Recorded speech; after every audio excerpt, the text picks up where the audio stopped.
A poor village boy pulls a woman out of a flash flood. He never knew she was a billionaire who never forgot him. The rain came hard, like it had a score to settle.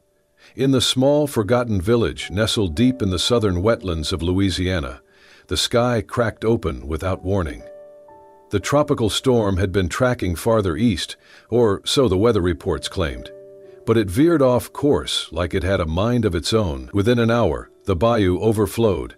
Narrow dirt roads disappeared, and the sky turned the color of rusted tin. Elliot Granger had just finished patching a neighbor's roof when he heard it.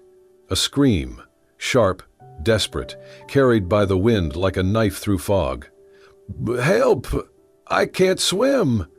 He froze. The rain pummeled his shoulders. Mud clung to his boots. But his legs were already moving before his brain caught up. He sprinted down the sloping road that curved toward the old wooden bridge that cut across the lower marsh. The water was already licking at the posts. Through sheets of rain and panic, he saw it. A black SUV, half submerged, wedged sideways against the bridge's edge, its headlights still flickering beneath the rising water. Inside, a woman was pounding her fists against the glass. Elliot tore off his soaked jacket and jumped onto the railing, then down onto the hood of the car. The current rocked the vehicle like a toy. He grabbed the crowbar tied to his tool belt and smashed the passenger window in 3 violent swings. Glass exploded outward into the dark water. Her scream was muffled. She was gasping, crying. I can't breathe." He reached in and yanked at her seatbelt, cutting it with a pocket knife.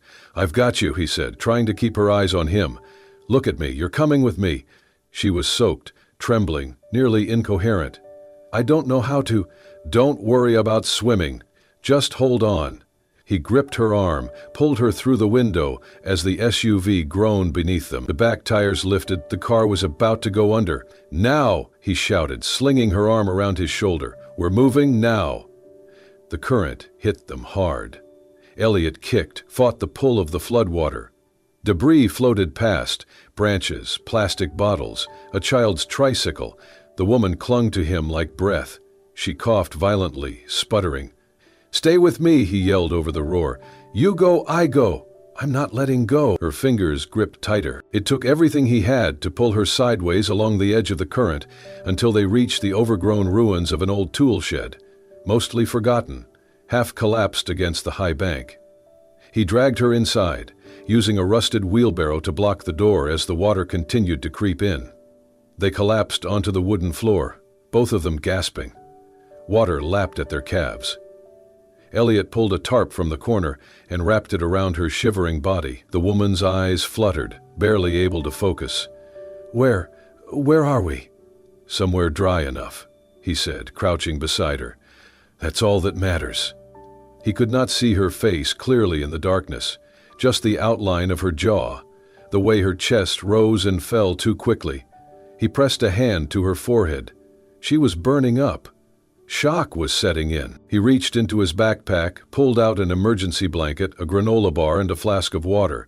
"Here, eat, drink something." She tried to sit up, but her body sagged. Elliot steadied her.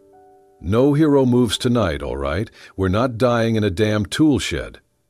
She chuckled weakly. "That's reassuring." Thunder rumbled overhead. Rain battered the tin roof like fists. Water was up to their knees now, but the walls were holding. "You got a name?" he asked, just to keep her awake. She hesitated. "L.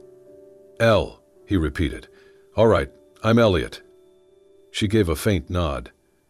"Thank you, Elliot." The water was cold, his legs were numb, but he did not care. He sat beside her, gripping her wrist gently, checking her pulse, keeping her awake with stories about the village, about his grandma who raised him, about how he once got chased by a goose named Walter. She laughed, actually laughed, and somewhere, between the flood and the fear, in that half-drowned shed, Elliot forgot about the storm. She drifted into sleep near dawn, her hand still holding his. He did not let go. The rain slowed with the coming dawn, but the floodwater had not yet receded. Gray light spilled through the warped wood of the tool shed, revealing the remnants of a night that felt like it had stretched a lifetime. Elliot hadn't slept. Ellie, or whatever her real name was, lay wrapped in the emergency blanket, her breathing even now, her forehead cooler than it had been hours earlier. Her soaked hair clung to her cheek. Her hands, once trembling, now rested peacefully in her lap.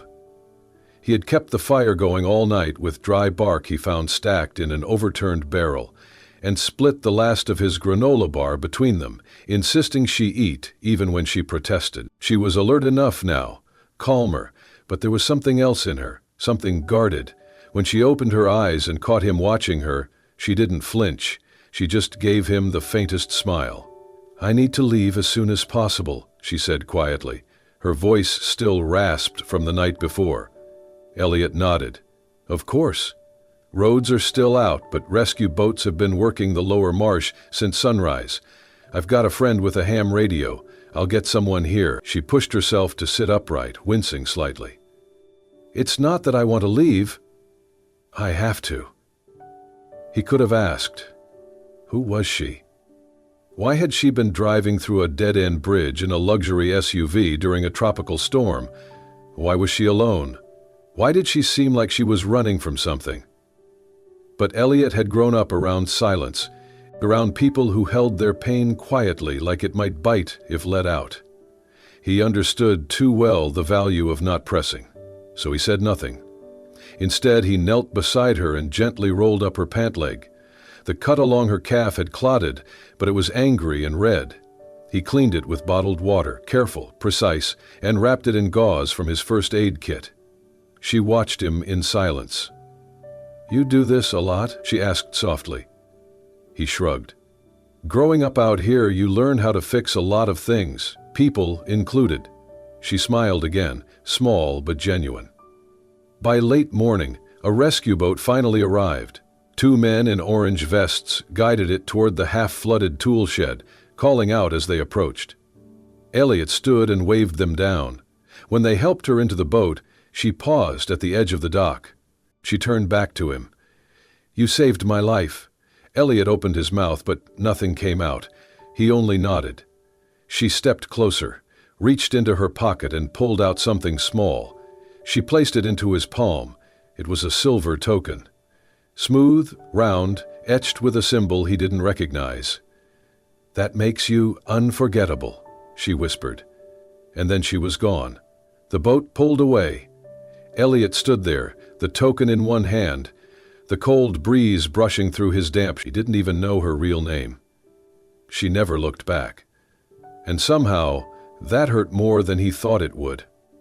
2 years passed. The village dried out, the roads were rebuilt, and the tool shed where Elliot had once held a stranger through a flood turned into little more than a story whispered by the older folks who remembered that night. But for Elliot Granger, it never faded. He still lived in the same house at the edge of the marshlands, where Spanish moss hung low like lazy fingers and the cicadas hummed louder than silence. His grandmother, now mostly bedridden after her 3rd stroke, depended on him for everything: bathing, feeding, companionship. He worked part-time fixing irrigation pumps and water heaters for the neighbors, making just enough to pay for medicine and groceries. He did not talk about the night he saved a woman from drowning. Not because it hurt, but because no one would have believed how real it had felt. How much one night with a stranger could plant itself inside him like a seed that never stopped growing. Then, one Monday morning, the village library reopened after a quiet renovation. The structure had been there for decades, nothing fancy, just a single-story room with warped shelves and the smell of mildew and paper. But something had changed. There were new tables, fresh paint, air conditioning that actually worked, and a small sign at the entrance: "This library is made possible by a generous grant from the Lavinia West Foundation." Elliot barely registered the name. He had come to return a water pump manual. But before he could leave, Miss Marla, the librarian who'd known him since he was in diapers, called out to him, "Elliot, wait! You have to see this." She led him to a small display in the children's section. 5 new books sat on easels, bright and crisp. But it was the one in the center that made Elliot stop cold. The Boy and the River. The cover was hand-painted, almost dreamlike. A boy stood in waist-deep water, holding a torch above his head as storm clouds gathered behind him. A woman, half submerged, reached for his hand. His hand. Elliot stared at the illustration. The boy wasn't just a boy. It was him. Messy brown hair, the crooked scar above his brow, the homemade necklace he'd worn since age 10, the same exhausted eyes. It was him, but on a page, beneath a title turned into fiction. His fingers traced the cover, then slowly opened to the first page. The dedication read, "To the one who saved me. You never asked my name, but you gave me yours. I never forgot. L.W." Elliot sat down without realizing it. He flipped through the story. It was written in simple language, meant for children, but the weight behind the words was unmistakable. It told the tale of a woman who drove too far, too fast, into a storm. A boy with calloused hands who pulled her from a river, who kept her alive in the dark, who never asked who she was, only made sure she survived. And in the final pages, the woman tried to find him.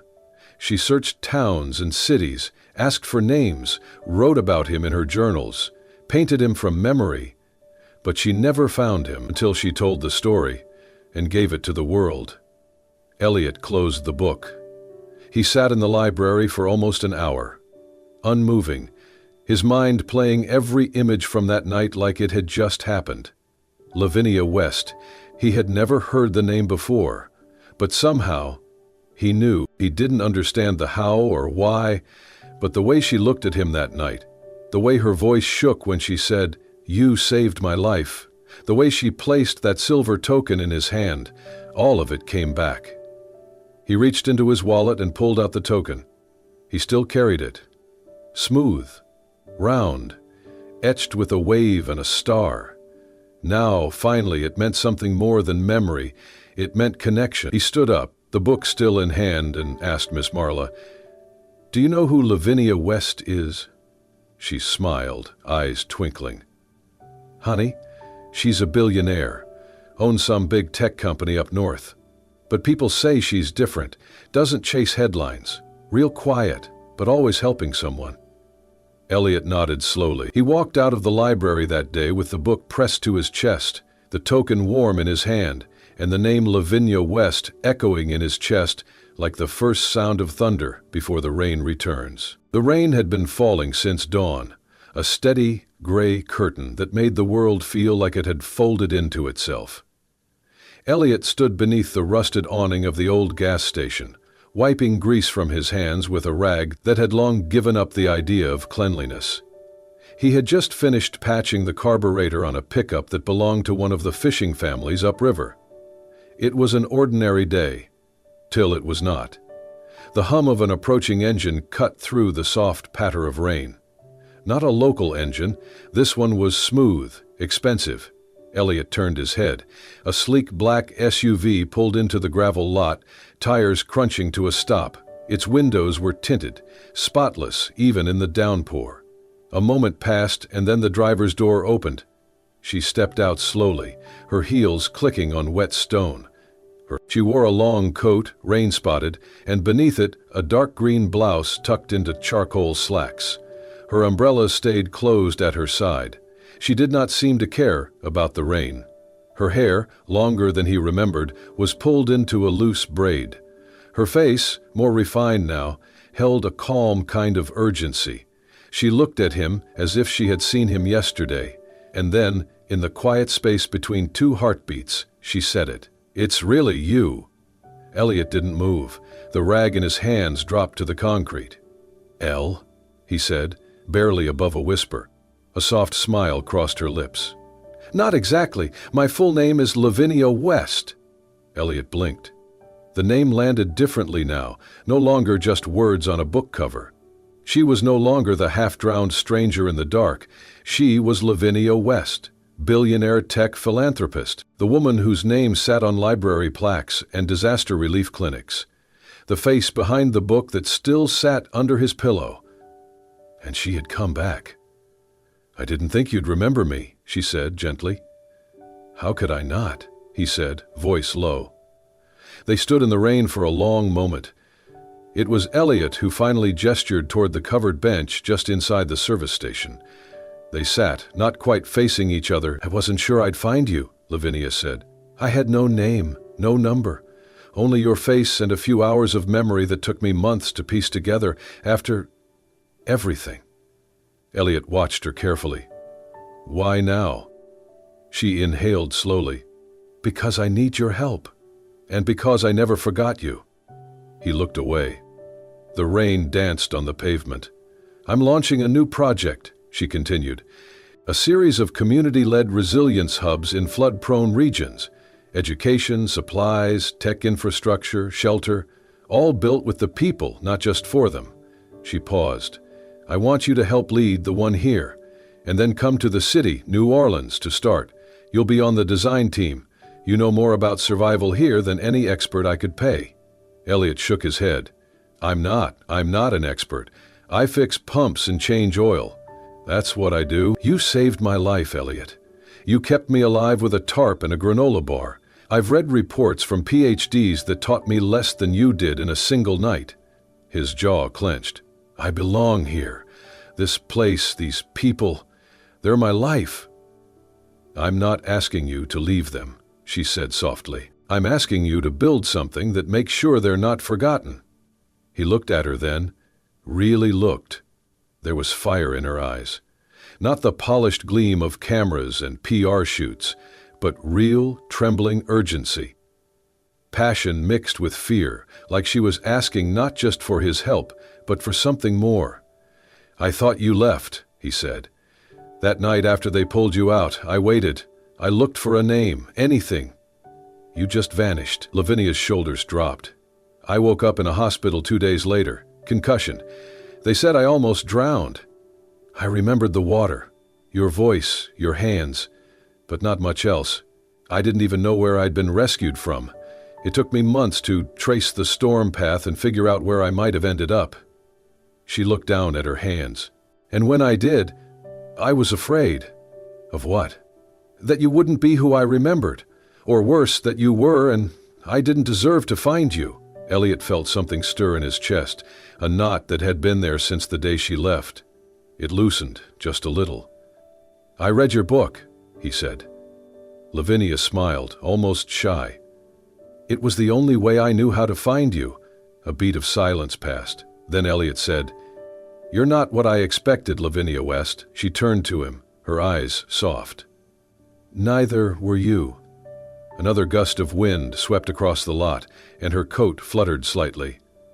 "I'll think about your offer," he said at last. "But I won't make promises." She stood. "I don't want promises." Then she hesitated, reached into her coat pocket, and pulled out something small, a silver token. "The same one." "I found another one," she said. "But the first one, the one I gave you, that was always meant for you." He looked at it, then looked at her. And for the first time in 2 years, Elliot wasn't sure where he belonged anymore. But he knew one thing. He had been seen. And something inside him, a quiet ache, began to stir back to life. Elliot never thought the city would feel so cold. Not the weather. New Orleans was still thick with humidity and rain. But the glass and steel, the echo of elevators, the polished silence of executive offices. He had come because Lavinia asked. He stayed because he believed in her. For weeks, he worked alongside her team on a flood recovery initiative meant to support vulnerable communities. His knowledge of land, weather, and rural life proved invaluable. He saw purpose in it, felt part of something bigger, until he saw the file. It was late. Most of the staff had gone home. Elliot stayed behind, reviewing budget reports for the community centers they planned to build. A misfiled document slid from a folder, stamped with the Lavinia West Foundation seal. Project New Eleanora, Flood Control Dam Status.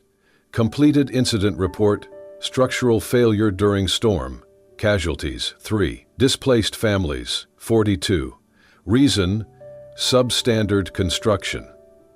Elliot froze. He knew that village. He had walked through its muddy remains after the flood last year. He had helped carry a child through waist-deep water there, And now he saw Lavinia's name at the top of a document tied to the disaster. His hands trembled.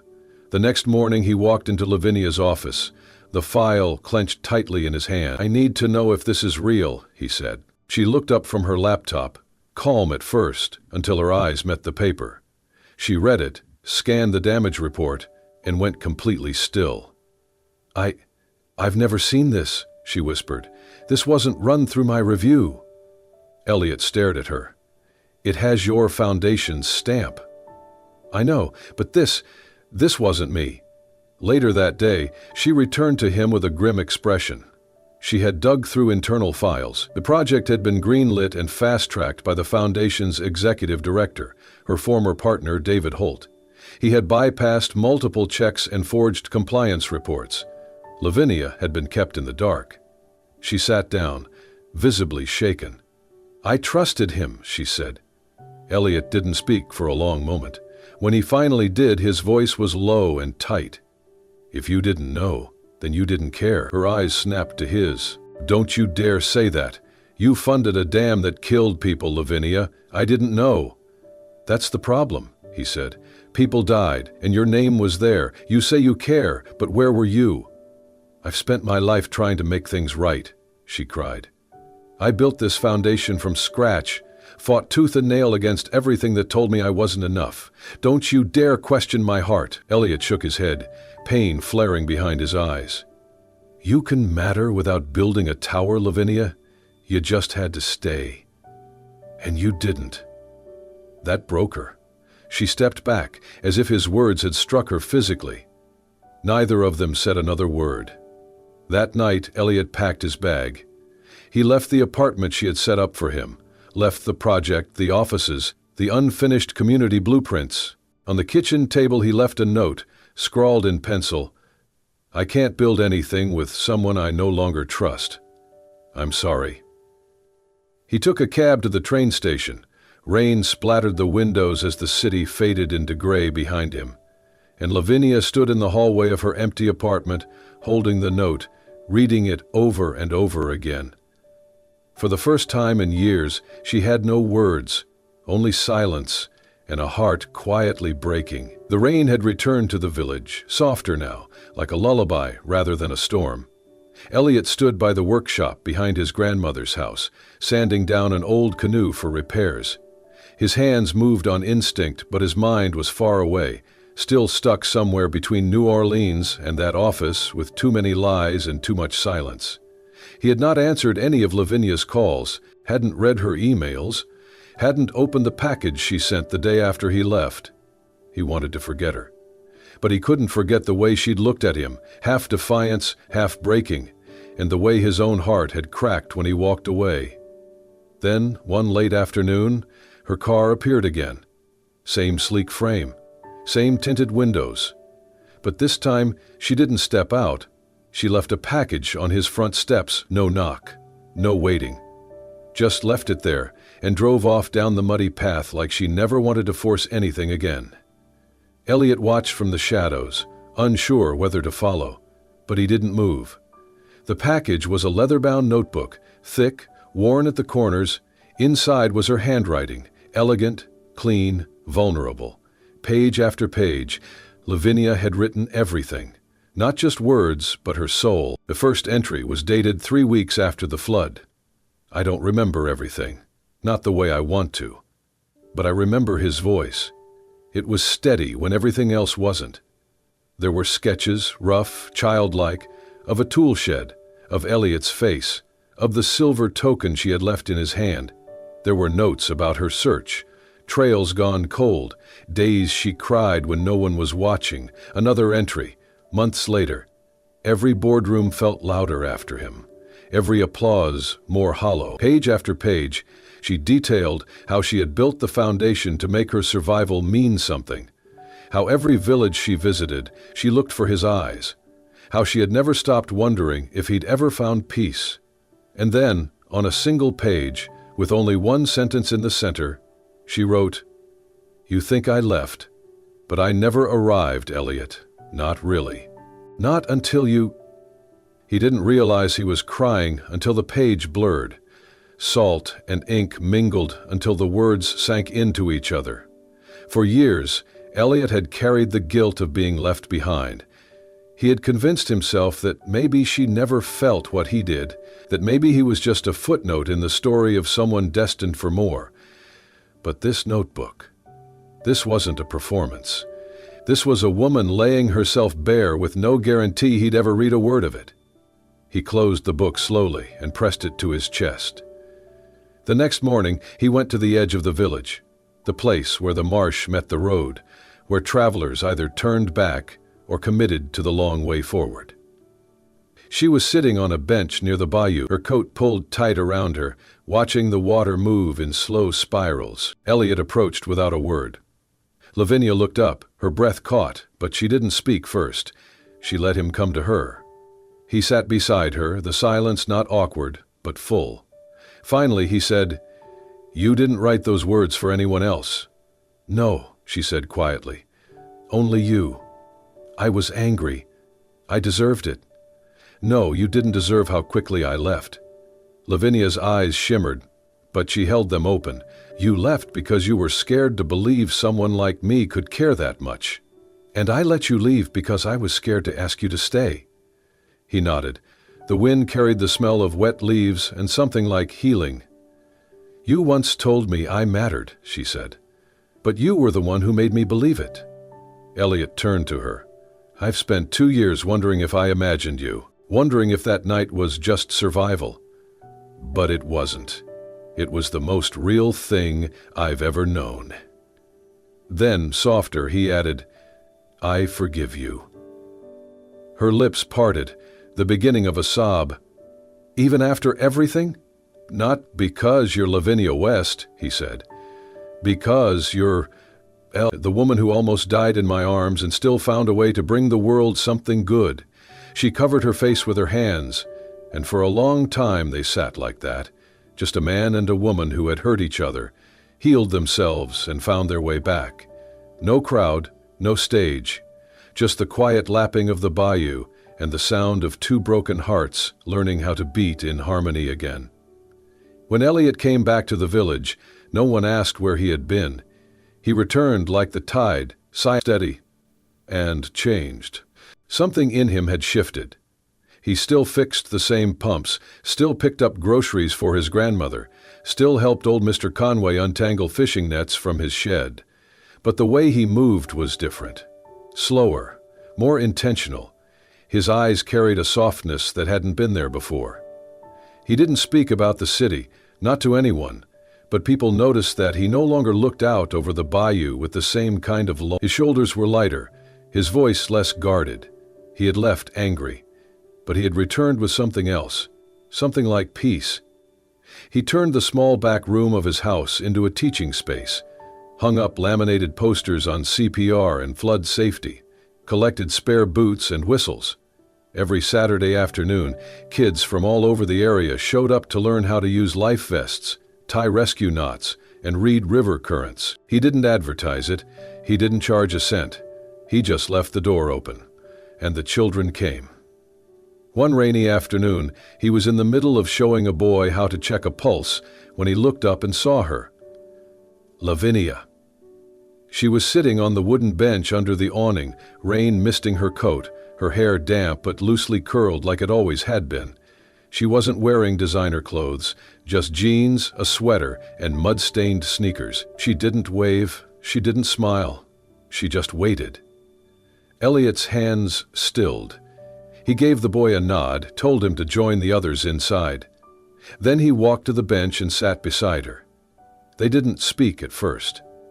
The rain made a rhythm on the tin roof above them. The sky was low and heavy, and the smell of wet earth rose all around. After several minutes, Elliot said quietly, "I don't want to be angry anymore." Lavinia turned her head, her voice just as soft. "I don't want to be anyone else anymore." They sat with that truth between them. Not a confession, not a promise. Just a shared understanding of 2 people who had run out of ways to pretend. She didn't ask to stay. He didn't ask why she came. That night, Elliot cooked stew over the stove while she chopped carrots with quiet precision. They moved around each other like they'd done it 100 times, passing bowls, stirring silently, handing spices without needing to ask. When dinner was ready, they ate at the little table by the window. No candles, no wine, just 2 spoons and the sound of rain outside. After the meal, they washed dishes.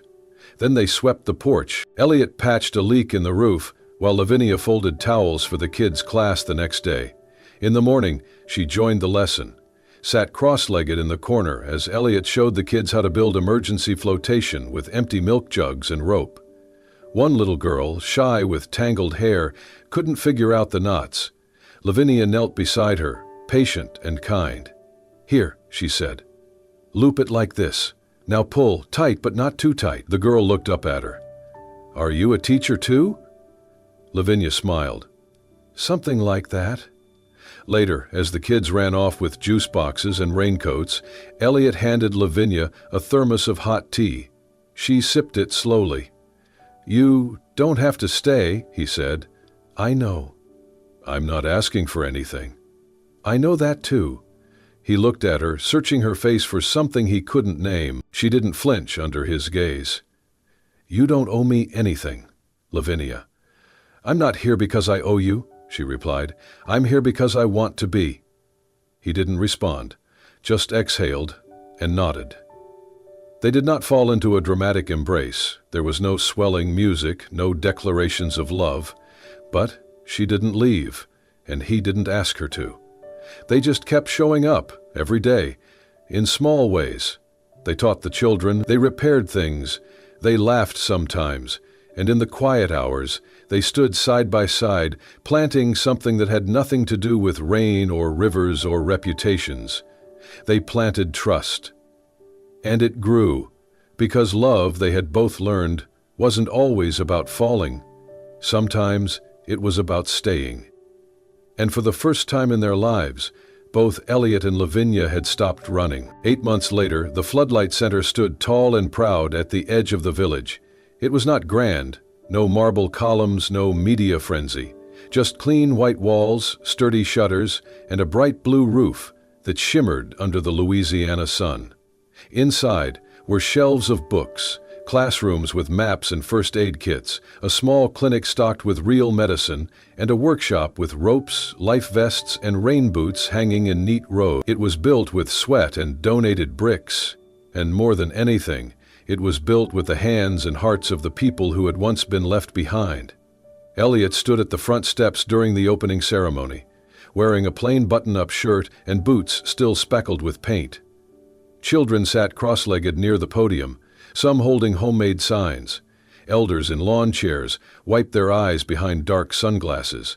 Lavinia stood just behind him, her hand resting gently against his back. Elliot took a breath and stepped forward. "I've never given a speech before," he began, chuckling softly, "and I don't plan to start now." The crowd laughed. He looked out over them, faces he knew, lives he'd seen changed by water, by time, by chance.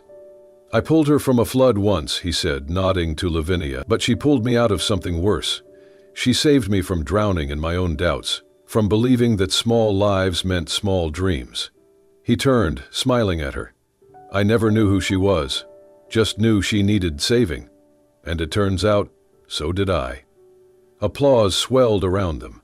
Lavinia stepped up next, but she didn't take the mic. She simply waved once, smiled softly, and whispered, "Thank you." It was enough. She was no longer the untouchable CEO in glossy magazines, no longer Lavinia West, just Lavinia, a woman who had found a reason to stay. That evening, after the folding chairs had been stacked and the cake was gone, Elliot and Lavinia walked down to the small wooden bridge that crossed the slow-moving river at the edge of the village, the very place where it all began. The sun was setting, painting gold across the water. Lavinia leaned on the railing, staring down at her reflection. "You know," she said, "the woman who drove into that flood, she wasn't someone I liked very much." Elliot stood beside her, quiet. "She was lost," she continued, "even before the water came. He reached into his pocket and pulled out a small box. Inside was a ring, not gold, not silver, just a smooth band carved from bayou cedar, hand-polished until it glowed with soft amber light. On the inside, a word was etched, barely visible. Stay. This isn't a symbol of perfection, Elliot said. It's a reminder of what survives the storm. Lavinia looked at him, eyes full and bright. She didn't say anything. She just nodded and held out her hand. Elliot slipped the ring onto her finger, and then they stood there, hands entwined, leaning on the old bridge as the sky shifted from orange to indigo. Behind them, the laughter of children echoed from the center's yard, calls of "Catch me!" and "One more time!" floating through the warm air.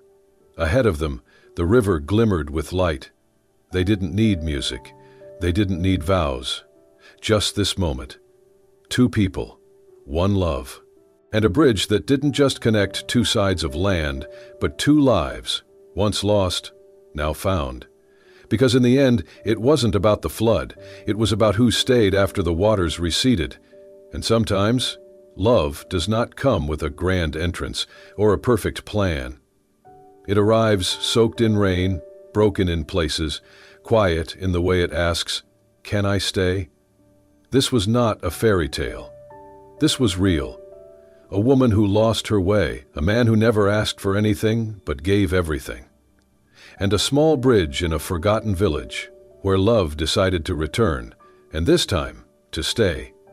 If this story stirred something in your soul, if it reminded you that hope can rise even after the flood, then don't forget to like, share, and subscribe to Soul Stirring Stories, because here we believe the heart never forgets the ones who saved it. Subscribe now for more stories that heal, inspire, and remind you. You are never too lost to be found.